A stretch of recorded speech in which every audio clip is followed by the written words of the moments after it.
Hey guys, wanted to go ahead and do a follow-up video to the video I made before where I said Fifine microphones explained simply. In my video, what I said was there are a lot of Fifine microphones. Fifine, they're basically like the KZ of microphones. They make so many microphones and it's very hard to tell what's what and what's good. They're the Ross of microphones. There's some gems, but you gotta dig. And so what I said was, hey, let's make it simple. Just only consider the Fifine K688 or the Fifine AM8, and if you find that these two don't work for you, that's just it. There's nothing really much better out there. And a third microphone to consider is this microphone right here, which is the Rode Videomic GO 2. Now, the funny thing was, right after I released that video, Bark from Obscure Mics, and this guy's a good friend of mine, he chimes in and he's like, nah, you're missing out, man. A rebuttal about a video that Dracomies made, and I like Dracomies. This is no hate on Dracomies. I agree with most of his takes, and I like his videos, and I like everything that he does. That being said, Dracomies made a video about Fifine and that there's only a couple mics that you should consider. I just disagree. This is the Tank 1, and in my opinion, it is the closest thing you're going to get to a smooth, dynamic SM7B sound at way less than an SM7B price. And so he mentioned 3 models that I need to check out. So I bought them. So he mentions the Fifine Amplitank Tank Profile 3. Okay, so we got that. And then he mentioned the Fifine K669D. And then he mentioned the Fifine Tank 1, which is right here. So I'm going to go ahead and we're going to go through all 3 of these microphones, but we're also going to go through the microphones I recommended. So obviously this section right here, you could think of this as the Rode Videomic GO 2 section. So next, I'm going to go over the Fifine K669D, and we'll go from there. All right, Exhibit 1. So this is the Fifine K669D. This is raw audio going into the Mode 2 M2. So what are my thoughts when I'm listening to this microphone? This is crispy. Like, to me, this sounds really, really crispy, quite bright sounding. I think this would actually work for someone with a deeper voice, but for me, I don't think it quite works for me. So, but the thing is, I already knew this already because I actually bought this microphone before. So this microphone, I think, works better for a deeper voiced person, but for me, not so much. This is a very crispy sound, in my opinion. All right, so this is the Fifine K688. This is a $59 microphone. This was the microphone I recommended earlier. Now, this microphone isn't perfect. To me, it sounds a little bit muffled at times, and it can sound a little bit woolly at times, but you could do a lot worse with, with 50-something bucks. Also, what you also can do is actually, the windscreen is by default pretty thick, but you can actually, if you get a slightly thinner windscreen, like the Shure SM7B knockoff ones, windscreens on Amazon, and I learned this from Bark, ironically, it'll sound a lot better. But this is how it sounds right now, and this is the Fifine K688. All right, so here's the Fifine Tank 1, and right now we are on the flat settings. So it's on flat in the back. So if you look here, there's settings, and this is how the audio sounds. Microphone check, testing 1, 2, 3. So this is actually probably my 3rd or 4th time I'm actually editing this video, and I've actually recorded with this for quite some time. This sounds good. Honestly, I think this is better than the K688, and it's better than the AM8. There's a couple reasons why. Number one, there's a lot of versatility. There's different settings you have in the back. You can increase the mids. You can go flat. You can add a high pass filter. Let's go ahead, and what we're gonna do is we're gonna increase the mids, and we're gonna go ahead and put on flat mode on the bottom. So, or put that down. Put that. So this is how it sounds. Microphone check, testing 1, 2, 3, testing 1, 2, 3. This is when that mode is chosen and the flat mode is chosen. Microphone check, testing 1, 2, 3.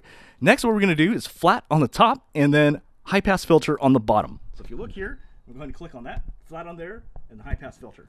All right, microphone check, testing 1, 2, 3, testing 1, 2, 3. This is how the audio sounds. Testing 1, 2, 3, testing 1, 2, 3. Next, I'm going to go flat again. I'm going to go back there, flat and flat. All right, so this is how it sounds.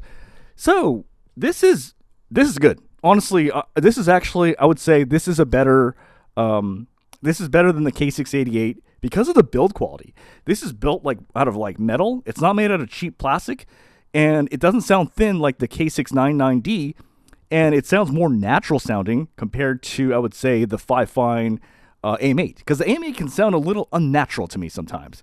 So no, this one is an upgrade, and for $100 to get this sound, now I'm going to go ahead and change modes again. I'm now going to go mids up and flat down. So go here and that. And this is how it sounds. It's just, there's a lot of versatility here. Let's say you have a deeper voice. Then we can go ahead and enable, let's go, well, I haven't tried this, but let's try mids up, which is the left, and then high pass filter. So we'll do this. I don't know what this will do, but it'll be interesting. Hello, microphone check, testing 1, 2, 3. So all of this adds a lot of versatility. So I like it. I dig it. I think when I did it, I personally like flat, flat. So I'm going to go to flat, flat. So that's flat, flat. This is how it is. But yeah, I mean, this is good. Well, next, what we're going to do is now go over the AM8 video and go from there. All right, so this is the Fifine AM8, and this is how the audio sounds. Microphone check, testing 1, 2, 3. And I believe this is the default windscreen, and this is how it sounds. So to me, this way, it sounds a little bit unnatural. I don't like the way it sounds for my particular voice, but I always think, well, you know, there are worse options for 50-something bucks. Now, the funny thing is, this is a little bit off topic, but it's interesting. I don't know where I got this windscreen on, but I think it was this came from like the P-Roar or the P-Roar Fangdong microphone. It was actually supposed to be a windscreen for that. But when I put this windscreen on the AM8, it makes the AM8 sound a lot better. At least I think so. Let's just go ahead and do that right now. And hello, microphone check. It's like, I don't know. To me, it sounds a lot better. It just has like a certain, like it sounds less something. Something is just, it just sounds better. I don't know. Microphone check, testing 1, 2, 3. Hello, testing 1, 2, 3. So for me, you know, this, I don't think this windscreen comes with it normally, but this is how it sounds when you do that. Versus, I think if you just use the standard one that's in there, then you have this one, and then it sounds a lot more synthetic and slightly brighter. But when you use this one here, and I don't even know where I got this from, but I think it was actually from the P-Roar Fangdong microphone, which came with this, then it sounds, at least to me, it sounds a lot better. That being said, I'll be honest with you, I don't use this microphone much. I use other dynamic microphones, but I mean, you could do a lot worse. So yeah, this is the Fifine AM8. All right, so here is the Amplitank Profile 3, and this is how the audio sounds. So I didn't put it on a mount because it's just, this is like the 4th or 5th time I had to redo this part of the video. So after a while, I was like, screw it. So, but it's about 1 hang loose away with a Hawk-on pop filter in front, and this is how the audio sounds.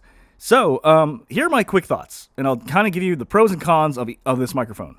The build quality is really great. The fact that it's $55 is great. The fact that it has basically you've got a headphone jack, you've got headphone volume, you've got a microphone volume, and then you've got a high pass filter on the bottom, and then on top of that, you also can change the mix. That's awesome. The fact that you can get that in $55 is pretty damn awesome. Okay, so now what are the cons? Okay, so the cons are subjective, but this is my 2 cents. To me, it sounds like par for the course, kind of like a Razer Siren Mini or like a Blue Yeti. It lacks low end. It's a little thin on my voice. In my opinion, I actually much prefer the sound of the Rode Videomic GO 2 for my voice, but I could see how this microphone could be flattering for someone with a deeper voice. The second thing is the semantics of how it's actually built, and I think it's actually kind of a little bit incorrect in how or a little bit fiddly in how they did it. So if you look at the microphone here, you'll see that actually the USB is this way, but you can't get a flush. It's not flush. It's not flush. That's really silly. The other problem too is that the knobs for changing the headphone volume and the knobs for changing the microphone volume are behind at the back versus the microphone is in the front. You see, this is not the front. This is the front, right? So that's stupid. I don't know why they did that. Like, it should be in the front, because if your volume is too loud, you need to be able to change it on the fly. I'm not going to be able to be like, oh, wait. It's you're changing it blind down here. So to me, that sounds silly. And most microphones actually have it in the front.